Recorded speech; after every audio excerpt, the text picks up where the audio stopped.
이번 영상은 다음 주 증시 대응과 키트주를 포함한 현재 강력한 테마주들 대응에 대해서 살펴보겠습니다. 미국 증시가 금요일 시장에서 또 4% 적지 않은 폭으로 빠졌습니다. 밑에서 끌어당기는 힘이 강한 상태이며 또 상승을 유지해주지 못했습니다. 아직 완벽하게 깨진 게 아니지만 그래도 이 양봉의 전체를 거의 유지를 해주지 못했습니다. 나스닥도 마찬가지. 다우는 좀 그렇다 치더라도 나스닥이 차트가 무너지기 직전입니다. 분봉으로 봤을 때 좀 반등하려고 하다가 마지막에 무너지면서 이렇게 하락으로 마감하게 되었습니다. 최근 세계 증시가 미국의 2조 달러 부양책으로 크게 기술적 반등에 성공했습니다. 하지만 미국에서 대규모 실업자와 확진자 속도 때문에 경기 불안은 계속해서 커지고 있습니다. 유럽도 심각한 상태이며 지금 이미 2조 달러 재료는 선반영이 되어서 세계 증시가 기술적 반등이 단기 최대치로 나온 상태입니다. 현재 기술적 반등이 어떻게 나왔는지부터 살펴봐야 되는데 먼저 우리나라 증시가 미국의 2조 달러 부양책 때문에 월요일 시장이 끝이 나고선 야간 선물 지수가 크게 급등했습니다. 하지만 그 전에 보면은 증시가 너무 빠르게 빠지니까 그 다음날에 9%의 기술적 반등이 나왔습니다. 하지만 9% 급하게 올랐는지 그 다음에 급하게 마이너스 5%로 개파락으로 시작하면서 상승을 유지해주지 못했습니다.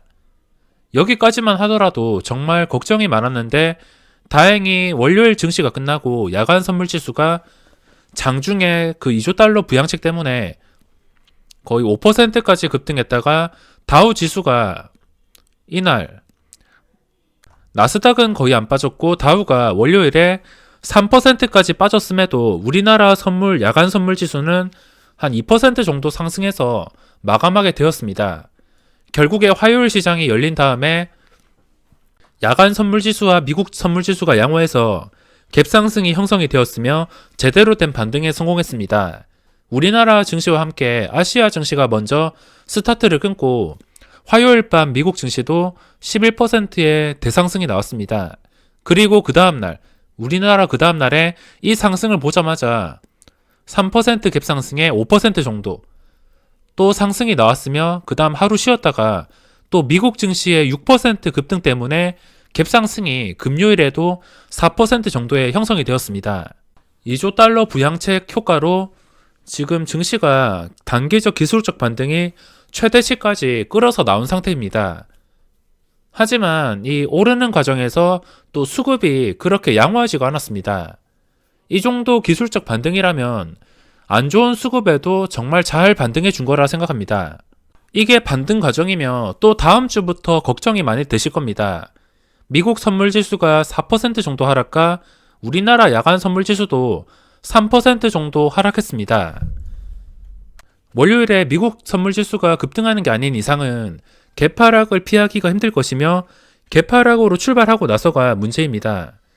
어떤 호재든 악재든 미국 선물 지수와 그리고 우리나라 야간 선물 지수 이런 걸로 지수 방향이 갭상승이니 갭하락이니 이런 게 결정이 된 다음에 그 뒤의 흐름은 당연히 미국 선물 지수의 영향과 중국 증시 이런 아시아 증시들의 영향이 있겠지만 결국에 그 뒤로 방향을 정하는 것은 수급입니다.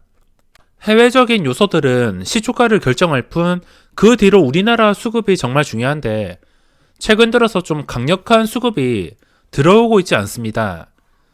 신용잔고는 좀 많이 빠져서 다행이다 싶지만 지금 문제는 수급이 안 들어오고 있습니다. 코스닥은 그래도 투신 쪽에서 좀 많이 매수를 해주어서 여기서 매수를 이어간다면 다행이겠지만 코스피만 봤을 때 외국인의 매도가 계속해서 지속이 되고 있습니다. 그러니까 원하는 양매수 수급이 제대로 들어오고 있지 않은 상태에서 상승폭도 지금 많은 대형주들이 상승폭을 반납했습니다. 금요일 증시가 좀 높은 시초가가 형성된 다음에 마이너스까지 빠졌기 때문에 지금 대형주들이 플러스로 마감하긴 했지만 전부 다 비슷한 캔들로 마감했습니다. 당연히 단기 기술적 반등이 다 나온 상태이기 때문에 더 이상 상승을 바라면서 신규 진입을 하는 것은 엄청난 욕심입니다. 여기서 이 구간을 잘 다져주는 게 우선이고, 제가 이번 주 내내 이야기를 하는 것 같은데 지금 수치를 지켜주는 게 우선입니다. 지금 더 이상 급하게 올랐어도 안 되고 내려서도 안 됩니다. 무조건 이 올랐던 구간을 안정적으로 유지를 해줘야지 그 다음 단계로 넘어갈 수 있습니다. 지수든 개별 종목이든 한 템포 쉬어갈 때 그 쉬어가는 구간을 통해서 그 다음 방향을 예측하는 것입니다. 그러니까 당장 급하게 매수할 필요가 없다는 뜻이며, 여기서 한 템포 쉬어가는 구간이니까 신규 진입자는 매수를 하지 않고 우리나라 증시가 지금 여기서 상승을 하더라도 당장 접근하지 말고 일단 미국 증시가 월요일, 화요일까지 보고선 이 목요일 고점까지 다시 올라오는 것을 봤을 때 그때 접근을 하는 게 좋을 것 같습니다.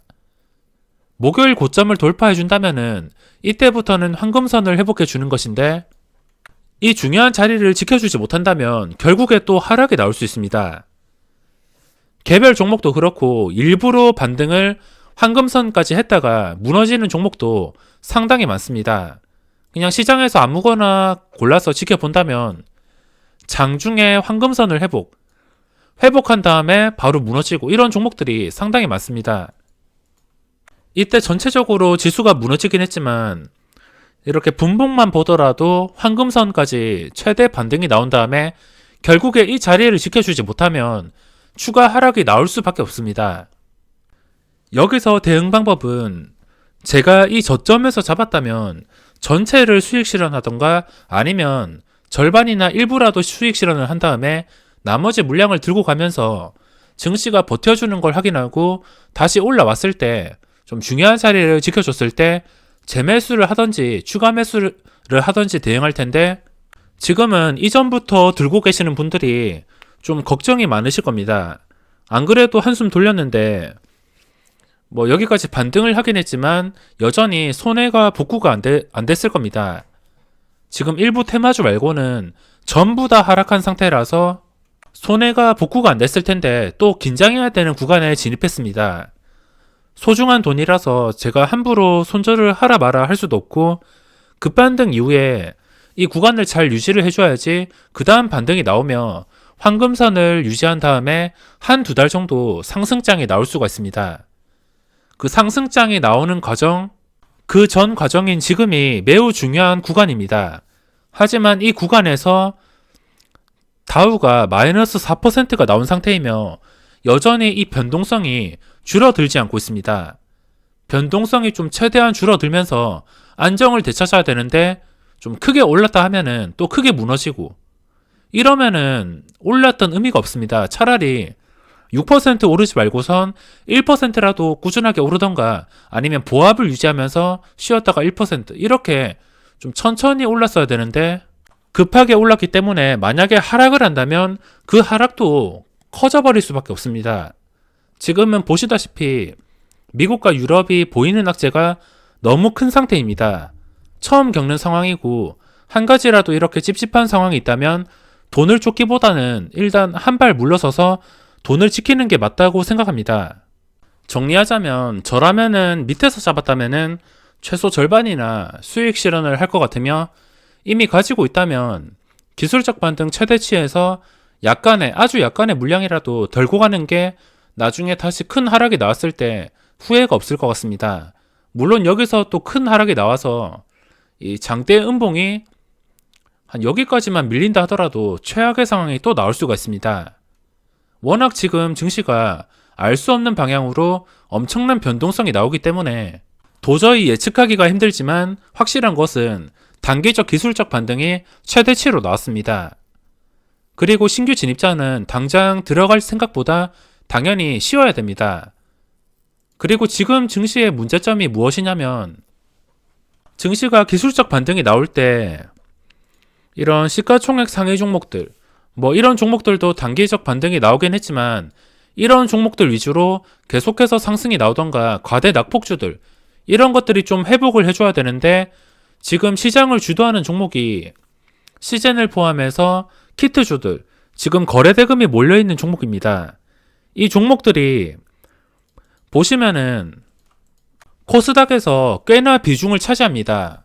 한두 개가 있는 것도 아니고 시젠도 거래대금이 2조가 나올 만큼 시가총액이 정말 커졌습니다.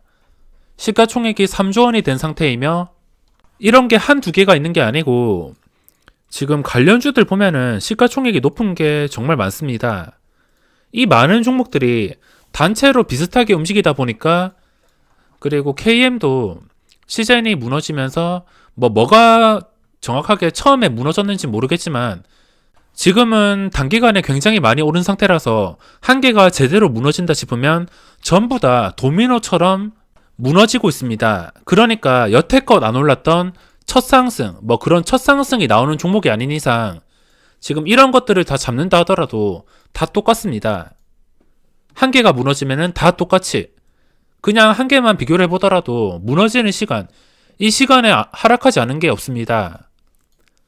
전부 다 똑같이 폭락. 지금 이 종목들로 돈이 전부 몰려있고 현재까지도 고점에 들어가야 되나 고민하시는 분들이 많을 텐데 지금 일심동체로 움직이는 이 종목들 지금이 이게 상승 초기라면은 저는 말리지 않습니다. 이게 상승 초기라면은 한 이 부분이라면 말리고 싶지 않지만 이미 욕심 최대치까지 오를 만큼 올랐습니다. 아직까지는 고점에서 좀 커다란 아래꼬리가 없는 몸통만 있는 커다란 음봉이 안 떠서 정확한 하락 신호가 나오지 않았으며 다른 종목을 보더라도 똑같습니다. 그냥 윗꼬리가 달리거나 아직까지 상한가를 유지하거나 이런 종목들이 있고 한 개씩 내려보더라도 전부 다 아래꼬리가 달리고 아직까지는 좀 커다란 음봉이 나오지 않았습니다. 밑에서 잡으신 분들은 버틸 수 있겠지만 그래도 고점에서 잡으신 분들 이런 분들은 아마 버티기가 힘들 것 같습니다. 고점에서 잡아버린다면 불안해서 계속 생각나고 하루도 오버나이트 하기 힘들 것입니다. 주식은 가지고 있으면서 불안해한다면 그거 정말 할지 못됩니다. 계속 신경을 써야 되고 일상생활에 지장을 주고 그럴 바에 아니다 싶으면은 이렇게 많이 올랐다 싶으면 그냥 내 것이 아니다라고 생각하시고 포기하시면 그만입니다. 어떤 주식을 접근하더라도 저의 원칙은 이 주식에서 지금 들어가서 먹을 자리가 얼마나 많냐 그리고 먹을 수 있는 확률이 얼마나 많냐 이것부터 계산합니다. 여기서 들어갔을 때 물론 변동성이 굉장히 크기 때문에 장중에 10% 20% 오르는 거 일도 아닐 겁니다. 또 말도 안 되는 갭상승이 나오고 또 시젠이 FDA 승인 결과를 기다리고 있는데 이 결과가 좋게 풀린다면은 당연히 일시적 상승이 나올 텐데 정규 시장이 아닌 다른 시간에 그 승인 결과를 발표한다면은 당연히 이 시젠을 포함한 다른 종목들이 전부 다 높은 갭상승이 나올 것입니다.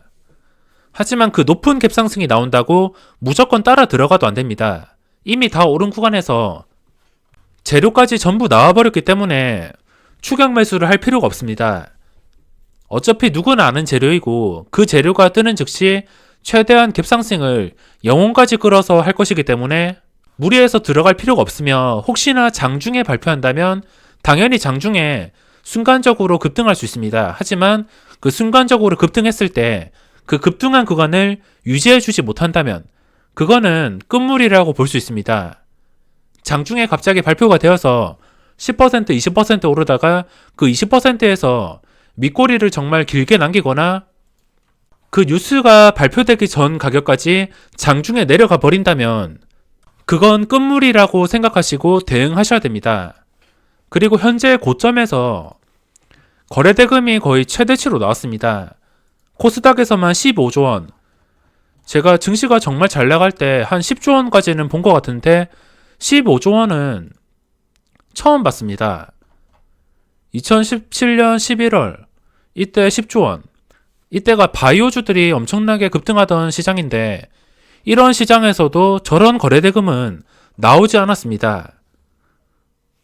평소에도 작년까지만 하더라도 하루에 코스닥에서 4조 원 나오던 게 갑자기 15조 원, 거의 4배 가까이 증가를 한 상태이며 지금 예탁금이 40조가 넘었습니다. 고점에서 이런 거래량이 터진다는 거, 그냥 기초로 배우셨던 거래량에 실린 장대음봉이라 생각하시면 되겠고 따라서 들어갈 필요가 없습니다. 지금 먹을 자리부터 생각해야 되는데 만약에 지금 들어갔을 때 제가 생각하는 최상의 그림은 지금 들어가고 나서 다음 주 중에 FDA 승인 발표가 뜬 다음에 최대한 높게 갭상승이 나오고 그 갭상승으로 수익을 챙기는 것입니다. 하지만 그 갭상승을 챙기기 위해서 고점에 무리하게 들어갈 필요는 없으며 리스크까지 부담하면서 밤새 잠도 못 자고 기사나 검색하고 게시판만 들여다보고 그럴 필요가 없습니다. 당장 돈을 안 챙긴다 하더라도 다른 종목들, 시장을 주도하는 그런 종목들은 주기적으로 나오기 때문에 신중히 판단하셔야 될 것 같습니다. 다른 종목들도 똑같습니다. 전부 일심동체처럼 움직이기 때문에 이걸 들어가든 다 똑같습니다. 어차피 이거 들어가서 시즌이 급등을 한다면은 다 똑같이 움직일 것이고 또 이게 장대 음봉이 떠버린다면 똑같이 장대 음봉이 나올 것입니다. 게다가 이것들이 지수에 영향을 안 주면은 그나마 다행인데 지수까지 영향을 이렇게 장중에 플러스에서 순식간에 마이너스 3%까지 이런 영향을 주는 종목들이기 때문에 밑에서 가지고 계신 분이 아닌 신규 진입자들은 조심해서 나쁠 게 없습니다. 밑에서 가지고 계신 분들은 좋은 뉴스가 뜨고 나서 소문난 잔치에 끝자락에서 매도를 하는 게 최선의 방법이라 생각하고 있습니다. 다음 주 월요일 보고 있는 종목은 있지만 지금 관련 테마주들은 매매 계획이 없습니다. 그냥 단순하게 제 생각일 뿐이며 시젠이나 다른 종목들, 이런 종목들의 개인 투자자들이 정말 많이 승부를 걸었습니다. 꼭 시젠이 FDA 승인까지 되어서 다 같이 대박이 나면 좋겠습니다. 코스닥 지수가 현재 단기간에 많이 오른 이런 종목들의 영향을 받고 있는데 당연히 또 상승한다면 상승할 것이지만 일단은 이 상승세가 진정된 다음에 제대로 된 코스닥 지수의 흐름의 판단이 가능할 것 같습니다. 그럼 이번 영상은 여기서 마무리하도록 하겠습니다.